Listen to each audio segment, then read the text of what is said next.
our channel. Today we are going to see variable mass problems, and this is related with the Newton's second law of motion.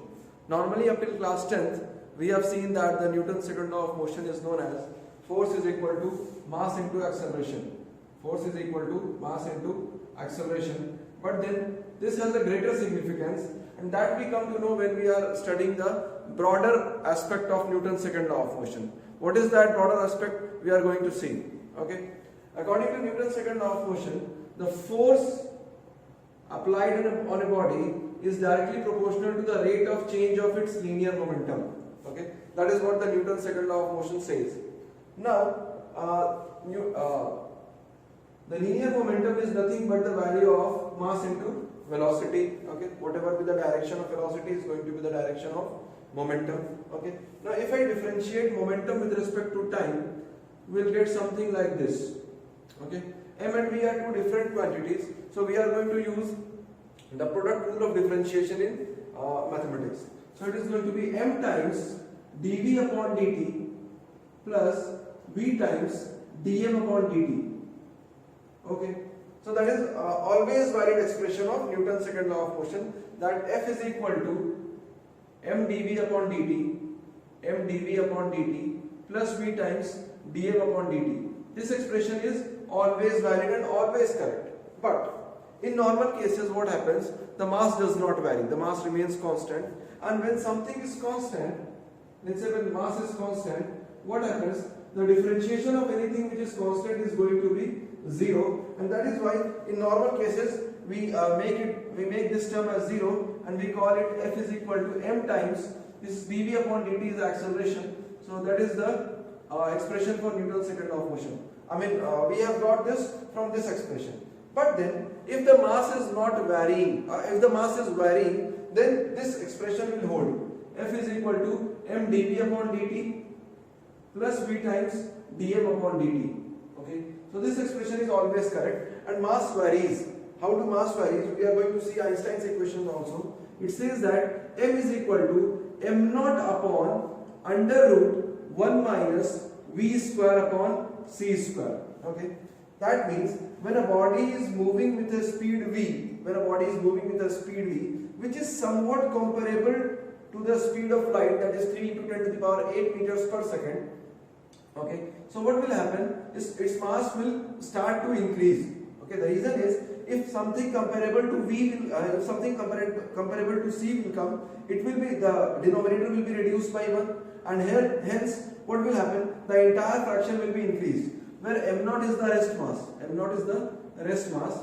So what happens if something starts to move with a velocity which is somewhat comparable with the speed of light, then its mass will increase. Okay, so that is the case of increase in mass or decrease in mass or change in mass, where the mass is not constant. Now we are going to see what this problem is telling us. Okay, we are going to solve this problem.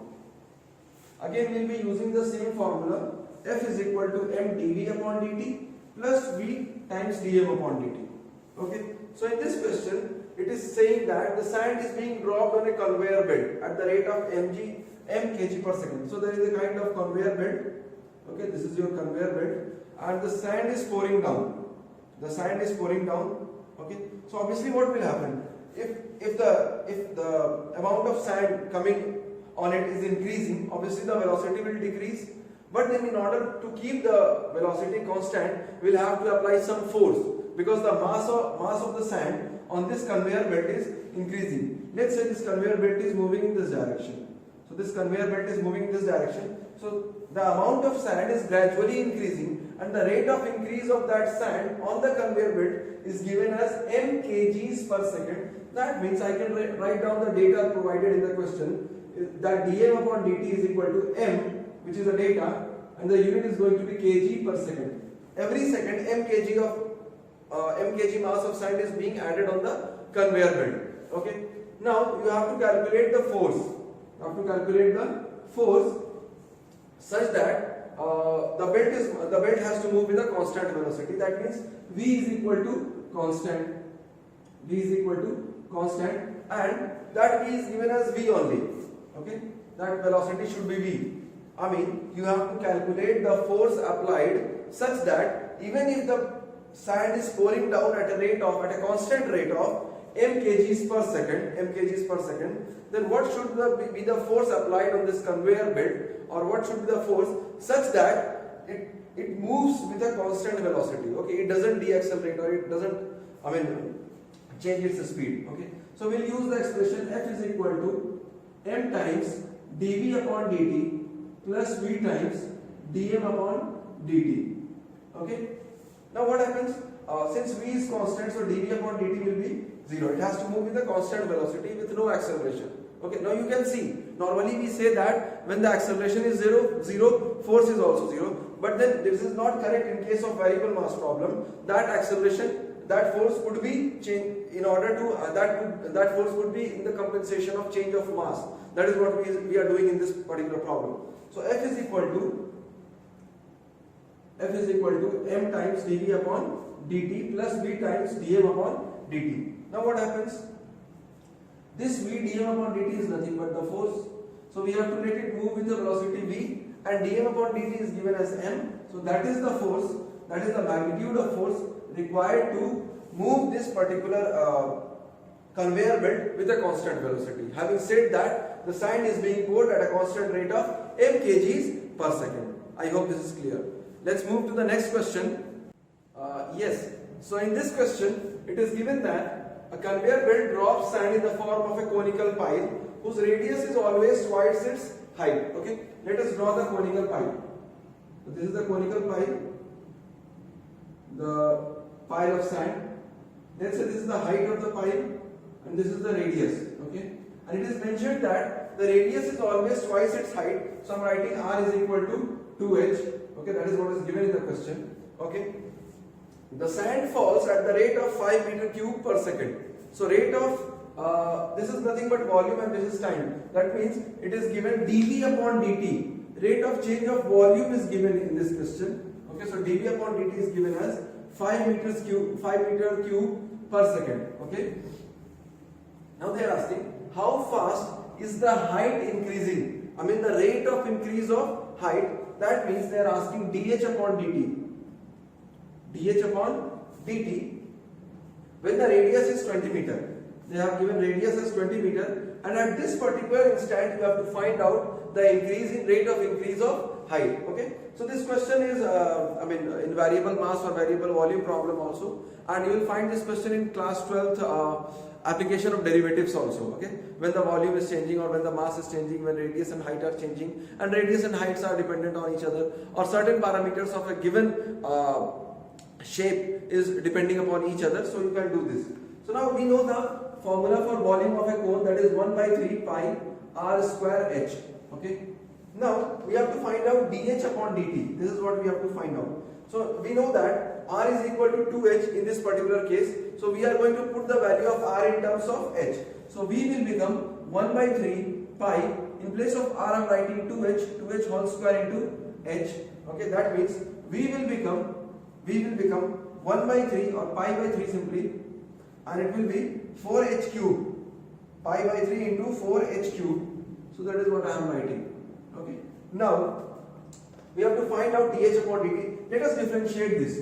So it will become dv upon dt is equal to pi 3 4, all are constants, so I am writing 4 pi by 3 into d dt of h cube, Okay, now dv upon dt will become 4 pi by 3 into differentiation of h cube with respect to t will become 3h square d dx of x to the power n is equal to n into x to the power n minus 1. Okay, and h remains, so again that differentiation will be dh upon dt. Okay, now you have to find out the value of dh upon dt when the radius is 20 meters. That means 20 meters is equal to 2h, because radius is 20 meters, or I can say h is equal to 10 meters at this particular height. When the height is 10 meters, the radius will be 20 meters. That is how the setup is given in the question. So when the height is 10 meters, at that time you have to find out the rate of change of height. Change of height with respect to time. Okay, so now we just have to put the values. So dv upon dt is 5. It is going to be 3 will get cancelled. 4 pi into h square is 100. 10 square is 100 into dh upon dt.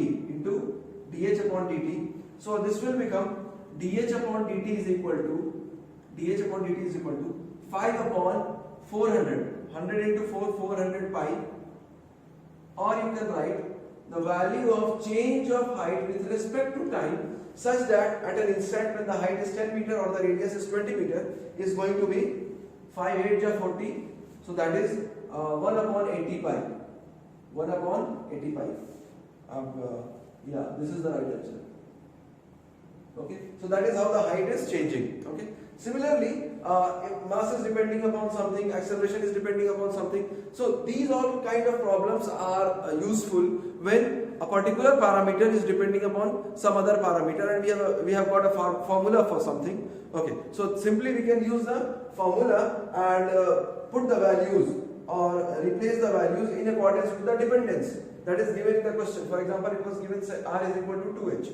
Okay, so we can use that particular dependence and we can find out the value of rate of change of any parameter with respect to time. Okay.